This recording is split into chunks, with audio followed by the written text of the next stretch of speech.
Hi, very good morning. I'm Dr. Janak Patel, MD, General Physician. Today we'll be discussing on one of the very interesting topic which you see very commonly almost in everyday practice, that is edema. The person will come to you with swelling in the lower limb, most common way of presentation. So we'll be discussing from that point of view. So we'll come across lot of different people. So this is edema. Here you can see there is a difference between the two limbs. There is a swelling here. There is a swelling of the face, lips, eyelids. Only one side, lower eyelids, is more swollen. You can see this limb is also showing swelling. All these are edema. But each condition is different. The treatment is different. You should be able to identify what is the cause of swelling, where is the swelling, and why there is a swelling. And then depending upon the diagnosis, the treatment will change. So that is what we call as approach to edema. So what is edema? Edema is defined as a palpable swelling caused by an increase in interstitial fluid volume, or we call as an extracellular fluid volume.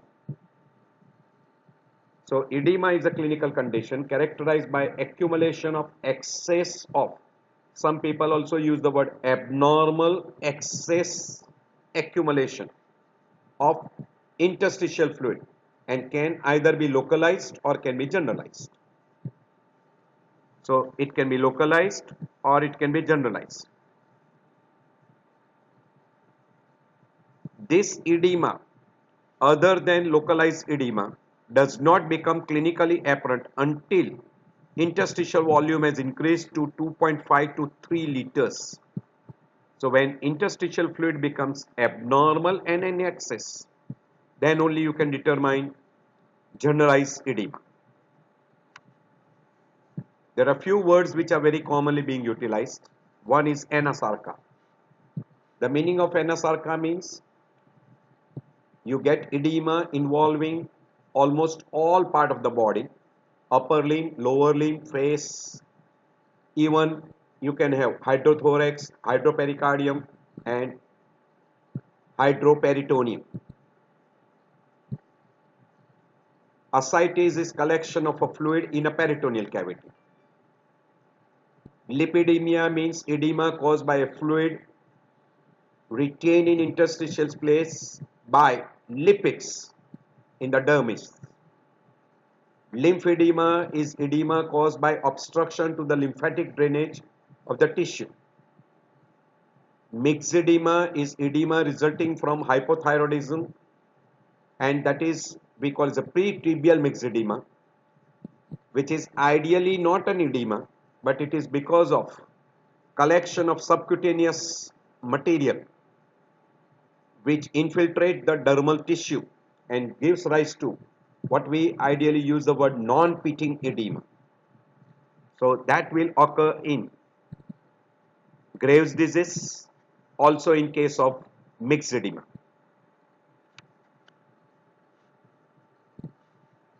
Depending upon the organ, if there is an excessive collection of a fluid inside the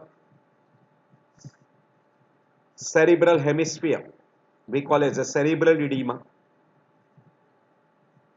Inside the alveoli, intra-alveolar, we call it as a pulmonary edema. In the pleural cavity, we use the word hydrothorax, or we call pleural effusion. In the peritoneal cavity, we call that as ascites, or we call as a hydroperitoneum. And if it is collected in a pericardial sac, we call as a hydropericardium, or we call pericardial effusion. When you see in this multiple area, that is including face, upper limb, lower limb, plus this organ, or we call as a third space, then we call that as generalized edema, or we call anasarca. Basically, this excessive collection of fluid in an extracellular fluid compartment is because of increase in intravascular pressure or because of increased capillary vessel wall permeability or because of decreased intravascular oncotic pressure, or we call osmotic pressure, created by plasma protein, mainly by albumin, maybe because of excessive body fluids, maybe secondary due to lymphatic obstruction, or maybe because of local injury, or because of infection. There is an increased capillary vascular permeability resulting into exudation of fluid, we call exudate, or maybe because of medication which results into sodium and water retention, and there is an excess of sodium in the body resulting into accumulation of fluid. These are all the mechanisms which can end up with excess of collection of fluid in extracellular fluid compartment. We call that as edema. For that simple explanation, this is a pathophysiology which explains you that on an arterial side, the blood flows with a pressure we call as a hydrostatic pressure or arterial hydrostatic pressure that flows through the small arterioles capillary network and then enters into venules. In this particular capillary network, it will be exerting hydrostatic pressure which will try to push the fluid out of the capillary network, and there will be the pressure which will keep the fluid compartment inside the vascular compartment, that will not allow the fluid to go out of vascular compartment into extracellular compartment. That is called as negative pressure created by what we call as osmotic pressure or colloidal osmotic pressure, which is by protein, and main protein is albumin. So difference between these two creates what we call as a net filtration pressure. Net filtration pressure. So with that difference, the fluid will be filtered out. And on the venous side, the hydrostatic pressure is close to zero. Colloidal osmotic pressure is negative. So that extracellular fluid is reabsorbed back into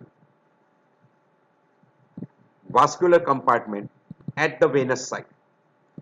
The rest of the fluid which remains in an extracellular fluid compartment is drained away by or reabsorbed into lymphatic capillaries and returned back to circulation. This is what happens in any normal person. So if we take a very simple diagram, that on an arterial side, hydrostatic pressure is say 35, osmotic pressure or colloidal osmotic pressure is 25, so filtration pressure is 10. On venous side, this pressure does not change because protein doesn't come out, so it remains same. Hydrostatic pressure is 10. Say we take a venous pressure to be 10, so the difference is 15. So here filtration is by 10 millimeter and osmotic attraction difference between these two is 15. So by 15 millimeter it is reabsorbed back. So almost whatever is formed is nearly reabsorbed, and this maintains intravascular compartment and extracellular compartment. So you have to keep this thing in mind, that increase in hydrostatic pressure will increase this gradient at arterial end and will increase the filtration. Decrease in oncotic pressure will also increase this filtration pressure and will increase more filtration of a fluid into extracellular compartment, and whatever remaining has to be reabsorbed at the venous capillary. So in venous capillary, if the hydrostatic pressure starts increasing, this osmotic attraction will become less, and when it becomes less, the reabsorption will become less. There will be accumulation of fluid in an extracellular compartment, will result into collection of a fluid, and that will call as edema. And whenever there is an inflammatory damage to the capillary, it will give rise to increased permeability of the capillary that will give rise to exudation of fluid plus protein plus cell will also come out, and that we call as exudate. So exudate will appear in case of inflammation. This is a one chart which shows you formation of edema or collection of extracellular fluid compartment in heart failure, cirrhosis, nephrotic syndrome, etc. Now we know basically in cirrhosis there are multiple factors which are playing a role. We call as a portal venous pressure is increased. There is hypoproteinemia. So two factors are there. Venous pressure is increased. So if you look here in portal hypertension, this venous pressure will be increasing. This venous pressure will increase. So venous hydrostatic pressure will increase. And this osmotic pressure, which is negative, will decrease. So there will be more difference, which will produce less absorption and more filtration. So this pressure will become less and less. So reabsorption will be less, and that will give rise to increased formation of fluid in case of cirrhosis. Plus there are other factors also like increase in aldosterone, which will result into accumulation of sodium and water at the level of kidney in distal convoluted tubule. So sodium and water will be retained. So there will be third factor which will be playing a role in case of cirrhosis of liver. As well as renin-angiotensin cycle will be also actively working because there will be increased production of renin. And this renin production will increase whenever there is a decreased plasma volume, and that will also give rise to increased production of aldosterone and gives rise to sodium and water retention. So there will be multiple factors which will be playing a role in cirrhosis of liver. Also, because of cirrhosis, there is obstruction to the lymphatic drainage, and this will be also one of the factors which will further increase in accumulation of fluid in a peritoneal cavity, resulting into ascites first, then later on you can get edema of lower limb, puffiness of face, etc. While in case of nephrotic syndrome, one of the major factor is loss of protein in urine, which will produce severe hypoproteinemia, which will decrease your colloidal osmotic pressure on an arterial side, and that will result into increase here on this side. So this will reduce. As this reduces, the difference between hydrostatic pressure and osmotic pressure will become more and more because this gets less. So filtration pressure will increase. Say osmotic pressure reduces to 15. So this will become now 20. So filtration will be more, reabsorption will be less. It will give rise to formation of an extracellular fluid compartment, and that will happen in a case of a nephrotic syndrome. While in a heart failure, there are multiple factors which are playing a role. Because of decreased cardiac output, there is increased renin production, RAS system is acting. There is increased central venous pressure, so that also gives rise to increased venous pressure on the venous side, and that also results into extra formation of extracellular fluid. As well as the person will have primary renal failure that will aggravate the sodium and water retention. All these factors are working together in case of a heart failure. So you might have multiple factors working in a heart failure, multiple factors working in cirrhosis of liver, but in a nephrotic syndrome, the main factor which is working is hypoproteinemia. So if you go through the etiology where there is increased hydrostatic pressure, so increased hydrostatic pressure will be very common. We'll just go through the main important conditions. That is because of impaired venous return, very classical in case of congestive heart failure, constrictive pericarditis, cirrhosis of liver, venous obstruction, thrombosis, we call deep vein thrombosis. There may be compression of venous system by external mass, and we can call that as chronic venous insufficiency, which results in decreased venous return to heart. In case of arterial dilatation, which will increase your hydrostatic pressure on an arterial side because of extreme exposure to heat or neurohormonal dysregulation. So that will be the mechanism in case of an arterial side. There is another mechanism we call as a sodium retention, which occurs very frequently whenever the person takes an excessive salt intake in presence of AKI or CKD, or there is an increased tubular reabsorption of sodium because of increased aldosterone, we call as a primary hyperaldosteronism or secondary hyperaldosteronism, or there is an increased renin secretion which stimulates the RAS system because of renal hypoperfusion, maybe because of renal artery stenosis or renal artery atherosclerosis, or even in a shock stage. So there is a renal hypoperfusion, renin secretion, RAS system activation, increased aldosterone production, and that gives rise to sodium and water retention. So this will be all the factors which will be there.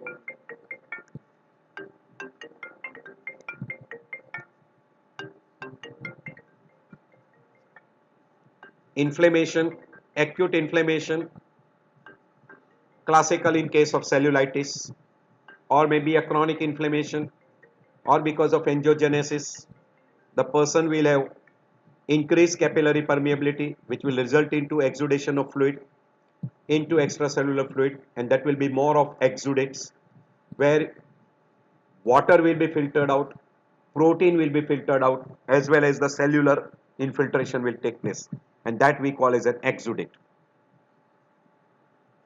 If there is reduction in the plasma protein, we call as a hypoproteinemia, which can be because of nephrotic syndrome or maybe because of chronic liver disease, classical example liver cirrhosis, or because of malnutrition, or because of protein losing gastroenteropathy, or we call malabsorption syndrome. All these conditions results into hypoproteinemia, which reduces the colloidal osmotic pressure, or we call it a colloidal osmotic pressure on an arterial side, and that will increase the filtration pressure, increase more amount of filtration on an arterial side, and decrease reabsorption on the venous side, and that will end up with generalized anasarca. Whatever fluid which is remaining in the extracellular fluid compartment will be reabsorbed by lymphatics. But if there is a lymphatic obstruction because of an inflammation like what we call as a filariasis, or maybe because of neoplastic infiltrations secondary to malignancy, following a surgery like block dissections or post-surgical, or because of irradiation, there is a fibrosis in the subcutaneous tissue, all this will result into lymphatic obstruction, and that will result into what we call as a lymphedema rather than only edema, because it is more accumulation of lymphatic fluid which is rich in lipids, and that will in a later stage will become non-pitting edema. So this will be one of the conditions which will produce non-pitting edema. So if we just go through the major causes: increased hydrostatic pressure, volume expansion will occur in a kidney failure, AKI, CKD, pregnancy, person who is taking long time, NSAID, or because of steroid use, because some of the condition you require to give the steroid in a larger doses for a longer period, almost for lifetime, good number of conditions, they will end up with sodium and water retention. Acute salt load in heart failure, in all these conditions, volume expansion, or if there is a venous insufficiency or venous obstruction, say like in case of heart failure, pulmonary hypertension, cirrhosis of liver, deep vein thrombosis, chronic venous stasis. There will be arterial vasodilatation, which will occur very frequently because of calcium channel blocker, particularly we call as nifedipine, amlodipine, etc. Hypoproteinemia in malnutrition, cirrhosis, nephrotic syndrome, GI tract loss, or we call protein losing nephropathy or malabsorption syndrome, and this will be malnutrition, marasmus and Kwashiorkor. Capillary permeability will be abnormal or increased in case of sepsis and cellulitis. Lymphatic obstruction we already mentioned, malignancy, lymph node dissection, infiltration by lymphatics, extrinsic compression of lymphatics, filariasis. In hypothyroidism, it is a mixed edema. It is not ideally edema. It is an infiltration of a subcutaneous tissue by mixed edematous tissue, and that is a non-pitting edema. By and large, increased hydrostatic pressure is classical in case of cardiac, renal, and liver. And in case of a renal acute nephrotic syndrome, or even in case of an acute nephritic syndrome also, you can have a increased hydrostatic pressure. Capillary leakage will be very frequently in cellulitis and sepsis. Also, it can occur in trauma and angioedema. Oncotic pressure reduce is more common in nephrotic syndrome. It is also in case of cirrhosis and in case of malnutrition, and we call as malabsorption syndrome. And we already mentioned capillary leakage, classical in sepsis, anaphylaxis, and even in case of cellulitis. And then comes what we call as a lymphatic obstruction and miscellaneous, that is hypothyroidism, and even in case of Graves' disease. Also, do not forget DVT and chronic venous insufficiency. So now we go to the main part, how you approach to the patient. Always first, from a good history and examination, try to localize the site, whether it is localized or generalized. Localized edema is absolutely rare in case of hypoproteinemia, congestive cardiac failure. Localized edema will be more common with venous, with lymphatic obstructions. It will be usually asymmetrical, unilateral, depending upon which part of the body is involved accordingly, maybe in upper limb, maybe in lower limb. Venous edema, localized, is more common in lower limb as compared to upper limb. Lymphatic obstruction producing localized edema is more common in upper limb as compared to lower limbs. But still, you have to look at the type of edema and where is the edema. While in case of generalized edema, the classical example is hypoproteinemia, and second is in case of a volume overload, classical example is congestive cardiac failure. Then second thing, we always look at pitting or non-pitting edema. So pitting edema is hypoproteinemia, fluid collections, while non-pitting edema is mixed edema, elephantiasis, and lymphatic edema. And whenever there is a collection of a fluid in a thorax, we call hydrothorax, hydroperitoneum, or hydropericardium, it suggests generalized anasarca. It is very, very common in case of hypoproteinemia. And second condition which can end up with similar findings is in case of a severe congestive heart failure. If there is an edema with redness, tenderness, warm, and there is edema, it is more in favor of inflammation, and which is classical example of cellulitis. Always get a good history regarding the symptoms. If person is having pain, fever, there is a localized pain plus there is a fever, it is inflammation, more in favor of cellulitis. If person is having dyspnea, cyanosis, JVP is elevated, liver is enlarged, there is mild ascites, lower limb edema, more in favor of congestive heart failure. If person has got oliguria, hematuria, and there is an edema, it is more in favor of AKI, more in favor of AKI. Person has got jaundice, spider nevi, caput medusa, plus there is pulmonary erythema, etc. It is in favor of cirrhosis of liver, portal hypertension. If person has got mild pallor, shiny skin, loss of hair, there is a skin pigmentation, it will be more in favor of hypoproteinemia. If there is a weight gain, amenorrhea, constipation, bradycardia, non-pitting edema, it will be more in favor of mixed edema. If there is only in upper limb, maybe because of superior vena cava obstruction. If it is unilateral and in upper limb, you must also think in terms of lymphatic obstruction and subclavian vein obstruction. Subclavian vein obstruction, not subclavian artery obstruction. If it is in lower limb, inferior vena cava obstruction, if it is bilateral, and if it is unilateral in lower limb, always think in terms of a lymphatic obstruction, deep vein thrombosis, chronic venous insufficiency, etc.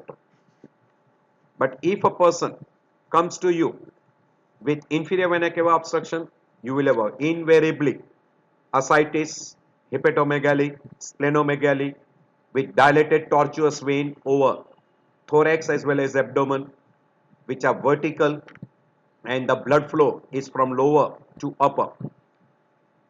While in case of a superior vena cava obstruction, you will have a puffiness of face, you will have a dilated veins, varicose vein over in upper limb, as well as vein which are running down over the thorax and abdomen. The blood flow will be from above downwards. They will have a hydrothorax, hydropericardium, puffiness of face. Lower limb edema will not be there, ascites will not be there. So these are some of the clues which will help you to find out the site and etiology. So in a history, we always ask duration of edema. We look at the distribution of edema, whether it is in the lower limb, arm, or involving both. It is generalized, it is symmetrical, asymmetrical. We try to find out, is there any signs of inflammation? Is there any symptom signs suggestive of a cardiovascular system involvement like shortness of breath, cyanosis, orthopnea? Is there any ascites, abdominal distension? Is there any symptom signs of hypothyroidism? Then history suggestive of cardiac or pulmonary or liver involvement or kidney involvement. History of drugs, particularly NSAID, steroids, etc. Or if a person is coming from the area where the filariasis is endemic, all this history has to be taken. And then we go for the focused physical examination.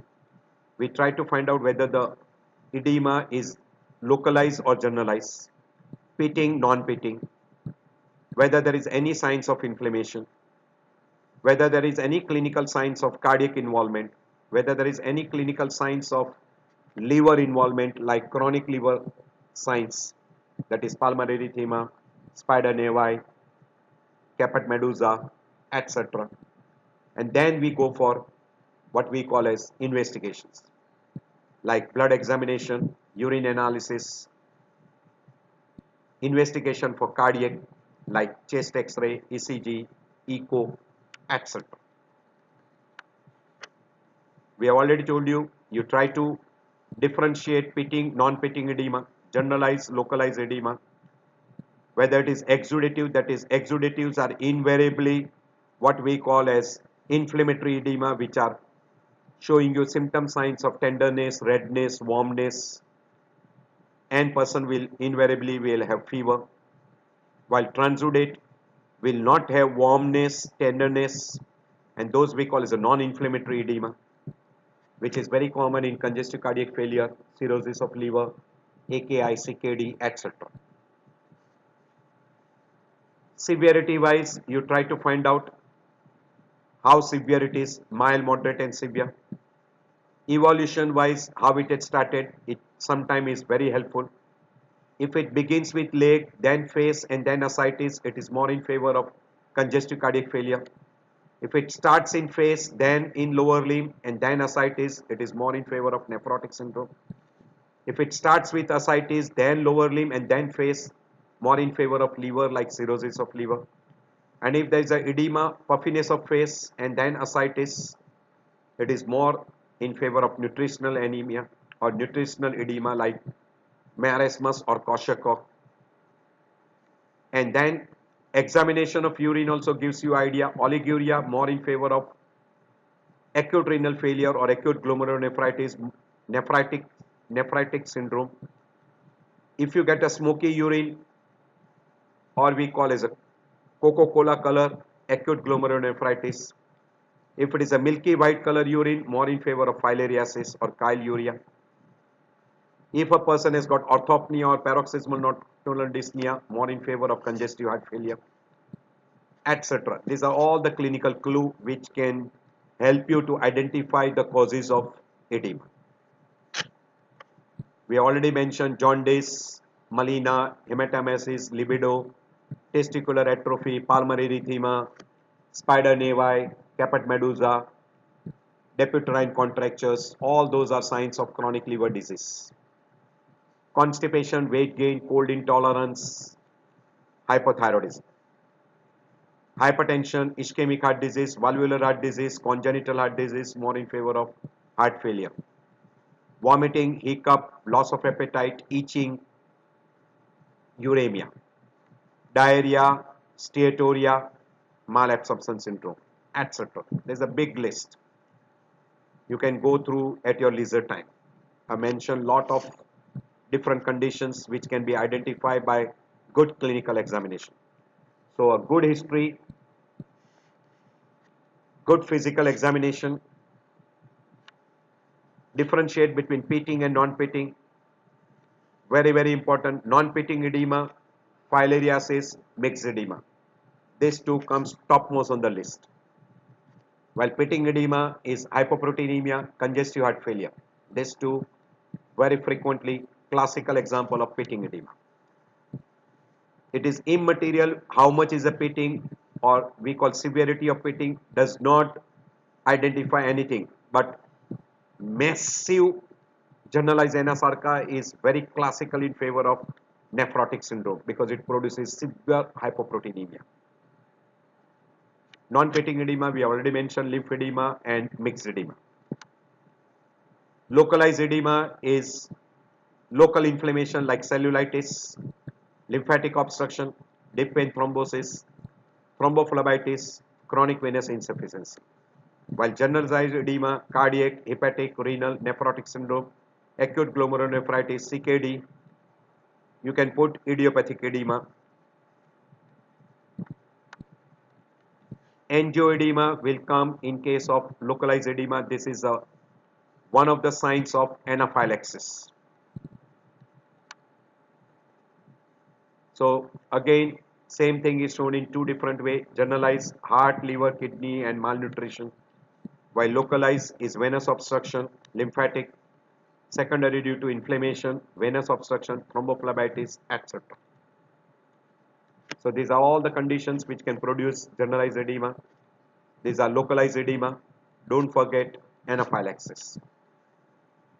So if there is a pitting edema and if pitting is more than 40 seconds with normal protein level, normal albumin, always suspect venous. If there is an elevated JVP, suspect cardiac. If JVP is normal, suspect venous insufficiency.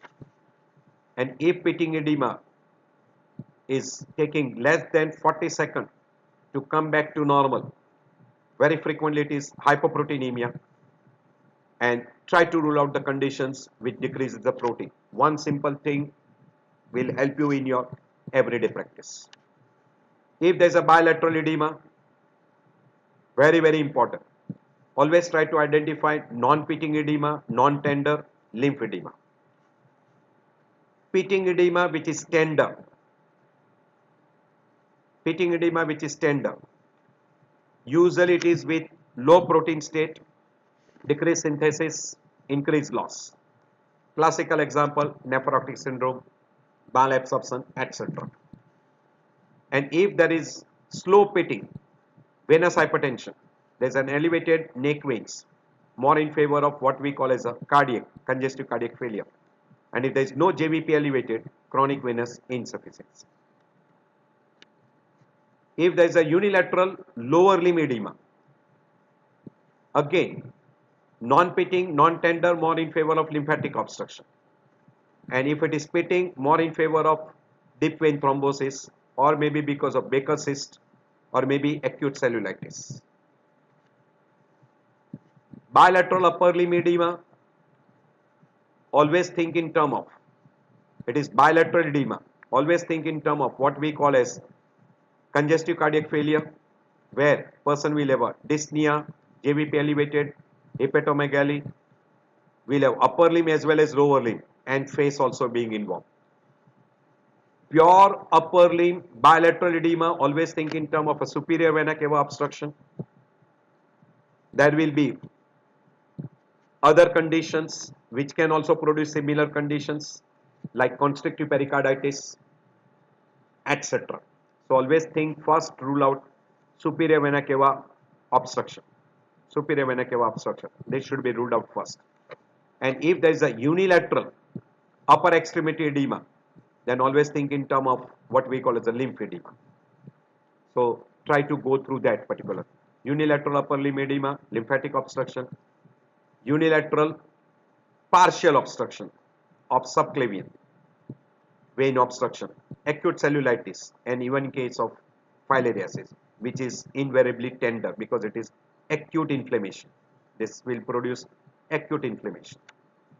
But in case of bilateral, always suspect superior vena cava obstruction, more common. Hypoproteinemia we have already discussed. You must think in three conditions: nephrotic syndrome, cirrhosis of liver, and GI tract disorders, where you will have a diarrhea, here you will have a massive proteinuria, and here you will have an abnormal LFT. So normal protein, always think in terms of a cardiovascular condition, very common. And if there is a petechia and there is a fever, think in terms of sepsis. And if there is a local accumulation, always think in terms of a local inflammation. This is one very important slide which you should try to understand very well, because we come across three common conditions: cardiac, liver, and renal. In cardiac, dyspnea is very common, which is more of exertional. You can have orthopnea or PND. So if anyone who comes to you with an edema with SOB, shortness of breath, that is dyspnea, orthopnea or PND, straightforward it goes in favor of cardiac. And invariably you will have a JVP elevated, S3 gallop, you will have a abnormal increase in the size of the heart, producing cardiomegaly, liver enlarged, etc. And past history of hypertension, ischemic heart disease, valvular heart disease, or congenital heart disease. While in case of a liver, it is first starts with ascites, that is abdominal distension, then lower limb edema. Very rarely person will have a orthopnea, absolutely rare. The most common cause of cirrhosis of liver is alcohol and hepatitis. So past history of jaundice and chronic alcohol intake will be the common history available. And on clinical examination, jaundice, what we call is a spider angiomas, pulmonary erythema, we call hepatic flaps or asterexis, debutyrine contractures, then caput medusa, etc. If you get all this finding, it is more in favor of liver disorders. While in case of kidney, the person will have a severely, what we call is a generalized anasarca, urinary symptoms more in favor of oliguria, hematuria, frothy urine, etc. And person will start with facial edema, periorbital edema, hypertension, and person invariably will show you, urinary examination will show you gross abnormality, and that will be suggestive of renal. So dependent edema is more common with cardiac. It will start more with cardiac. Facial will be less common. Ascites will be less common. Hypoproteinemia will not be there. So proteinuria will not be there. In hepatic, you will have a more of dependent edema. Ascites will be there. So ascites will be there and dependent edema will be there. And you will have a mild hypoproteinemia. and urine will be normal. While in case of renal, you will have a dependent edema, facial edema, ascites will be mild, there will be severe hypoproteinemia, and person will have a proteinuria. And when proteinuria is massive, the person can have a severe generalized anasarca. So renal edema will spread from the face to lower extremity, while cardiac edema will spread from lower extremity to upper extremity. Cardiac edema will be more pronounced in the evening, while this will be renal will be more in the early morning. You will have a pallor, while here you will have a cyanosis.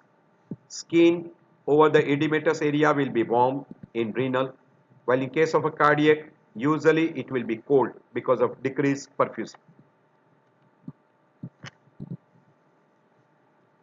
Very important things in case of a left heart failure, you will have a fatigue, exhaustion dyspnea, orthopnea and PND with basal crackles, S3 gallop.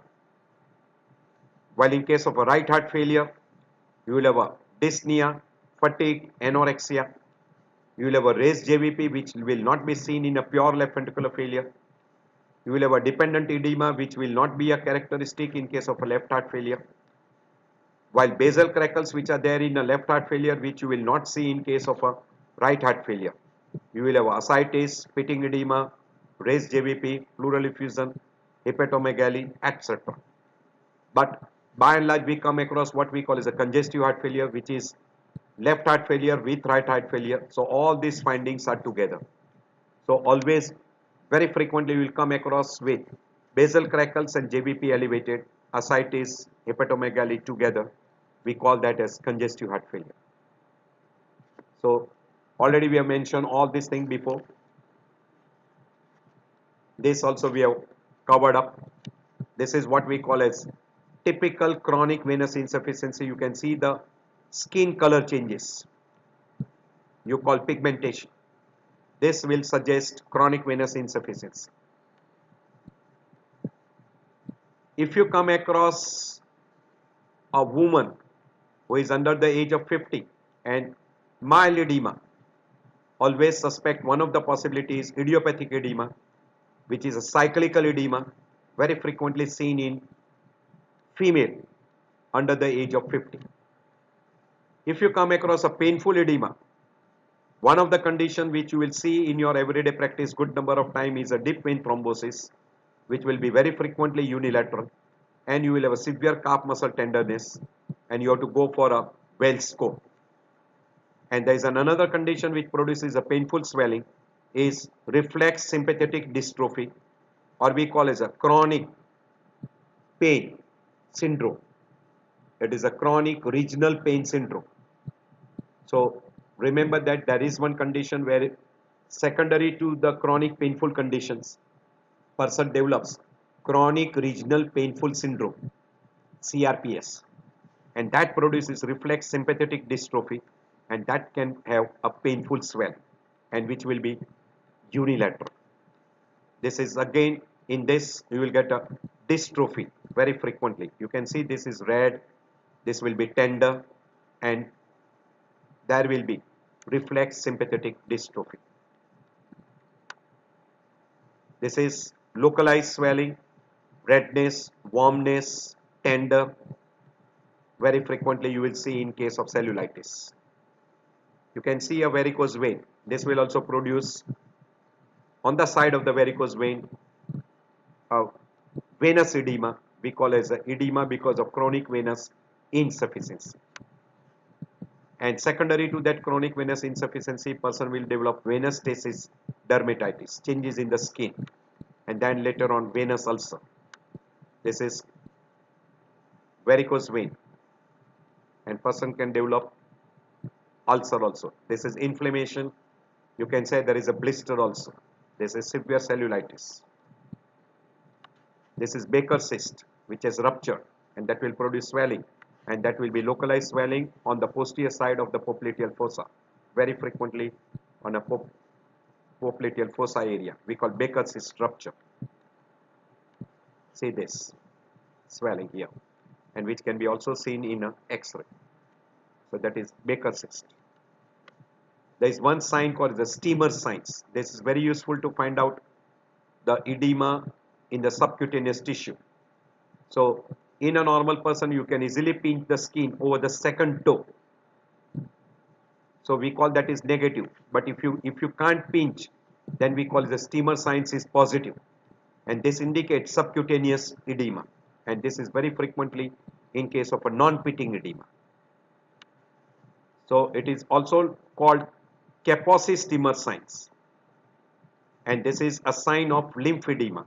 So if you can't pinch the skin at the base of second toe, then it is called as a steamer signs or Kaposi steamer signs, which suggests that there is a subcutaneous non-pitting edema, and that is in favor of lymphatic edema.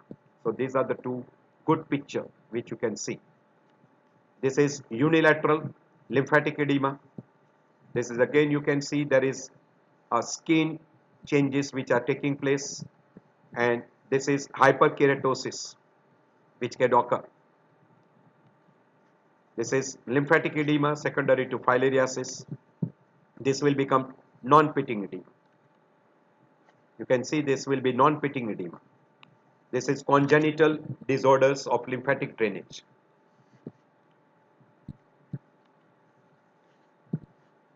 This we can skip over. We have already discussed what are the difference between heart failure, renal, etc.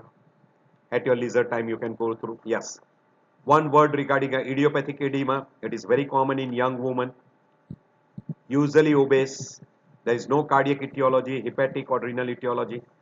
There is a periodic episode of edema unrelated to menstrual cycle. It is along with abdominal distension. Exact etiology or pathophysiology is not known. There is some capillary leak. Whether diuretic induced or not, it is again a question mark. So low sodium diet and stop diuretic may give you good results. Once a person who comes to you with an edema, and clinically if you are suspecting cardiac, go for X-ray chest, echocardiography, and in case of a liver disorders, abdominal ultrasound. And also in case of a renal disorder, abdominal ultrasound is a must. To rule out renal disorders, 24-hour urinary protein is very, very important. And in case of a liver disorders, liver function test with liver enzymes, serum albumin and INR becomes important.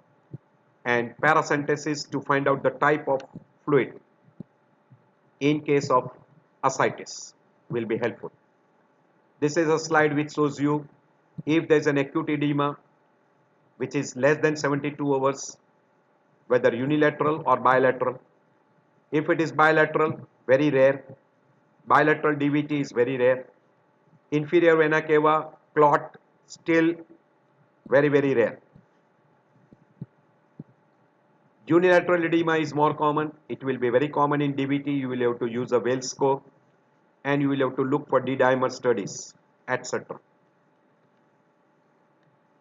Another condition which can give rise to acute edema is anaphylaxis, sepsis, and don't forget DVT. Subacute, always look for pitting, non-pitting. If it is pitting, look for heart failure, kidney failure, cirrhosis, chronic venous stasis. If there is no hypoproteinemia,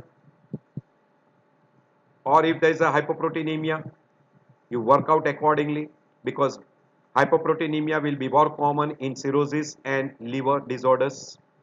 And if the protein level is normal, you can go for cardiac checkup and you can go for chronic venous insufficiency. And if it is non-pitting, it is more in favor of lymphedema or in case of hypothyroidism. Or also sometimes you see that pretibial non-pitting edema even in case of what we call as a Graves' disease. These are all the different slides. At your leisure time you can go through. These are all the different slides which we have discussed before. This is a differential diagnosis of edema. We got flow charts. If it is unilateral edema, this is algorithm for leg edema. Then this is common causes. Then this is systemic evaluation. This is unilateral edema if it is there, how you approach. This is chronic unilateral edema, etc. As far as the treatment is concerned, you have to find out the basic etiology and treatment of basic etiology. In case of cardiac, diuretic will be one of the drug of indications. In case of hypoproteinemia, say in case of nephrotic syndrome, and in case of cirrhosis of liver, malnutrition, and malabsorption syndrome, GI tract protein losing nephropathy, protein replacement is a must. But if it is a GI tract, protein oral replacement will be of no use. In case of DVT, anticoagulation and surgical intervention will be necessary. In case of congestive heart failure, liver, kidney, drug induced salt excess and sodium retention, you will require salt restriction. So, in case of an acute conditions where you recognize the red flag sign and person is having severe decompensation, you will require ABC, we call as a maintenance of airway, breathing and circulation. This will happen very frequently in case of cardiovascular conditions. In case of generalized edema, fluid management will be very important, because already some of the time the person is volume overload. In case of localized edema, symptomatic treatment, antibiotic, surgical drainage, particularly in case of cellulitis, abscess, etc. In case of congestive cardiac failure, fluid restriction, diuretic therapy, inotropic supports. In case of renal failure, protein intake restriction, manage complication and treat the underlying cause. In nephrotic syndrome, steroid may be absolutely necessary. You must also look for the side effect of steroid, manage complications, and you must educate the person. In nephritic syndrome, fluid restriction is absolutely necessary, antihypertension, including diuretic therapy, and treat the underlying cause. In case of a CKD, fluid and electrolyte management is absolutely necessary, antihypertensive treatment, and treat the underlying cause. These are roughly the highlights how you treat them. So, general measures: treat the primary condition, bed rest, sodium restriction, diuretic, almost quite common in good number of conditions. Special measure, we already told you: fluid removal, centesis, paracentesis, plasma volume expansion. You can give albumin in case of cirrhosis and nephrotic syndrome. Insertion of a shunts in case of cirrhosis. Pharmacological treatment in case of heart failure, vasodilators. Angiotensin converting enzyme inhibitor, vasoconstrictors in case of cirrhosis of liver.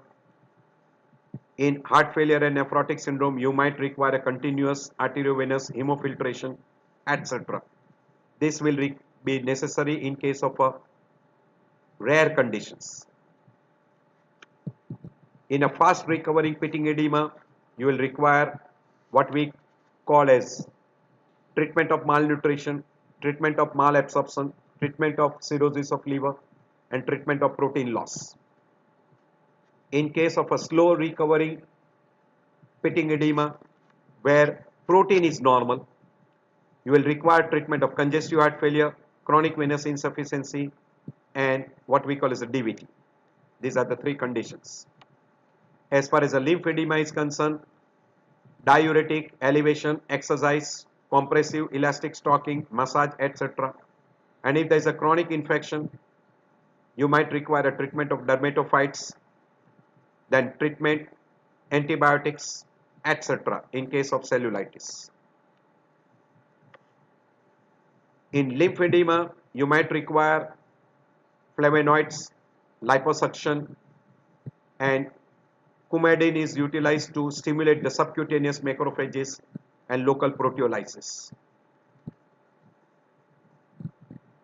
Complications of edema and ascites: very frequently person will have a peripheral edema which can end up with cellulitis because of little less movements, venous thrombosis. You can have a impaired visual loss from periorbital edema. Because of secondary cellulitis, you can have a pain, cosmetic purpose, unacceptable.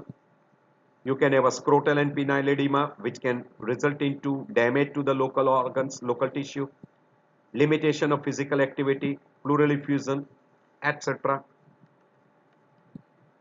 Now, key takeaway point, peripheral edema is caused by either excessive intravascular hydrostatic pressure or decreased intravascular oncotic pressure or increased capillary permeability or impaired lymphatic drainage. The most common etiology is DVT as far as acute edema is concerned and cellulitis in acute edema, which is usually unilateral, where medication side effects is usually bilateral. More common etiology, chronic bilateral edema like heart failure, kidney, liver and chronic venous stasis you should look for. Lymphedema and hypothyroidism are non-pitting edema. Routine assessment of acute unilateral edema should be focused primarily on DVT by Wells score, and also you should not forget what we call as a cellulitis. Routine assessment of a chronic bilateral edema should include JVP examination, measurement of albumin and urinary albumin examination. So I end my lecture here. I thank you all for taking out time. I know that your time is valuable and I appreciate you for spending some of the time with me. This lecture is mainly for educative purpose. This will help you a lot in your everyday practice. Go through your at leisure time. It will help you a lot. Whenever you see a patient of edema, you must identify the exact etiology. Good number of time it is not edema, and treatment what is being given like diuretics etc. is the wrong treatment, and you can end up with lot of complications like electrolyte imbalance, dehydration etc. So do keep this thing in mind. So I end my lecture here. I hope this will be very helpful to you.